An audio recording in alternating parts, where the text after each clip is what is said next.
ശൂരനാട് വടക്ക് തെക്കേമുറിയിൽ യൂത്ത് കോൺഗ്രസ് പ്രകടനം നടത്തി. ഡൽഹിയിലെ പോലീസ് അതിക്രമങ്ങളിൽ പ്രതിഷേധിച്ചായിരുന്നു പ്രകടനം.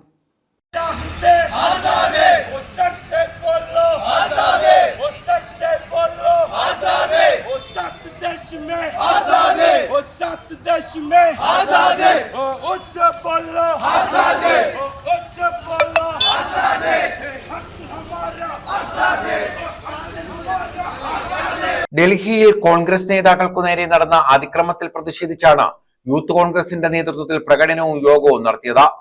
ശൂരനാട് വടക്ക് തെക്കേമുറി ഹൈസ്കൂൾ ജംഗ്ഷനിലായിരുന്നു പ്രകടനം.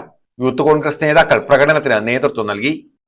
സമര പോരാട്ടത്തിന് ശേഷം ബ്രിട്ടീഷ് സർവാധിപത്യത്തിനെതിരെ ഇന്ത്യൻ നാഷണൽ കോൺഗ്രസിന്റെയും മഹാത്മജിയുടെയും നേതൃത്വത്തിൽ ബ്രിട്ടീഷ് സർവാധിപത്യത്തിനെതിരെ പോരാടിയതിനു ശേഷം നമ്മുടെ രാജ്യം കണ്ടിട്ടുള്ള, നമ്മുടെ രാജ്യം ഭരിക്കുന്ന ഫാസിസ്റ്റ് ശക്തികൾക്കെതിരെ കഴിഞ്ഞ ദിവസങ്ങളിൽ രാഹുൽ ഗാന്ധിയുടെ നേതൃത്വത്തിൽ നരേന്ദ്രമോദിയുടെ മൂക്കിന് താഴെ ഇന്ത്യൻ സ്വാതന്ത്ര്യ സമരത്തിന് ശേഷം ഉയർത്തിപ്പിടിച്ച ഇന്ന് രാജ്യവും ലോകവും കണ്ടിട്ടുള്ള ഏറ്റവും വലിയ ഐതിഹാസികമായ സമരമായിരുന്നു നമ്മുടെ രാജ്യത്തിന്റെ പ്രതിപക്ഷ നേതാവ് ശ്രീമാൻ രാഹുൽ ഗാന്ധിയുടെയും കൊടിക്കുന്നിൽ സുരേഷിന്റെയും പ്രിയങ്ക ഗാന്ധിയുടെയും നേതൃത്വത്തിൽ രാജ്യത്ത് നടത്തിയിട്ടുള്ള ഐതിഹാസികമായ സമരം.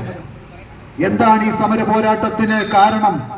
കഴിഞ്ഞ 12 വർഷക്കാലമായി നമ്മുടെ രാജ്യം ഭരിക്കുന്ന ബ്രിട്ടീഷ് സർവാധിപത്യത്തെ പോലും ലജ്ജിപ്പിക്കുന്ന തരത്തിൽ 11 തവണ 2015 മുതൽ നമ്മുടെ വിദ്യാർത്ഥികളുടെ ഭാവി ഇല്ലാതാക്കുന്ന തരത്തിൽ യുവജനതയെ നാട്ടിൽ നിന്നും ഉച്ചാടനം ചെയ്യുക എന്ന ലക്ഷ്യത്തോടുകൂടി നരേന്ദ്രമോദിയും അമിത്ഷായും നടത്തുന്ന പരീക്ഷ കൊള്ളയ്ക്കെതിരെയാണ് ഇന്നലെ രാഹുൽ ഗാന്ധി ഡൽഹിയിലെ ജന്തർ മന്ദറിൽ നരേന്ദ്രമോദിയുടെ മസദലിയിലേക്ക് മാർച്ച് ചെയ്തിട്ടുള്ളത്.